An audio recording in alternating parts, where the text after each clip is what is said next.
ભગવાન જગન્નાથ. ઘણા વર્ષો પહેલાં ભગવાન જગન્નાથના ભક્ત રાજા પ્રદ્યુમ્ન ભગવાન જગન્નાથના દર્શન કરવા માટે ઈચ્છતા હતા. એક દિવસ તેમને ખબર પડી કે ભગવાન નીલમાધવના રૂપમાં જંગલમાં વાસ કરે છે. રાજાએ પોતાના સૈનિકોને તેમને શોધવા માટે મોકલ્યા.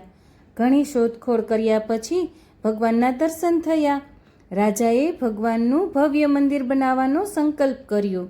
કહેવાય છે કે રાજાને ભગવાને સ્વપ્નમાં આવીને દરિયા કિનારે મળનારા પવિત્ર લાકડામાંથી પોતાની મૂર્તિ બનાવવાનો આદેશ આપ્યો. એક વૃદ્ધ કારીગરના રૂપમાં ભગવાન આવ્યા અને કહ્યું કે હું મૂર્તિ બનાવીશ, પરંતુ કામ પૂરું ન થાય ત્યાં સુધી કોઈએ દરવાજો ખોલવો નહીં.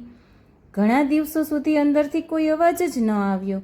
રાજાને ચિંતા થવા લાગી અને તેમણે દરવાજો ખોલી નાખ્યો કે અંદર કોઈ છે કે પછી નથી.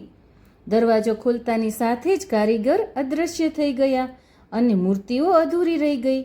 પરંતુ આ તો ભગવાનની જ ઈચ્છા હતી અને તે જ મૂર્તિઓ આજે જગન્નાથ મંદિરમાં ભગવાન જગન્નાથ, બાલભદ્ર અને સુભદ્રા તરીકે પૂજાય છે.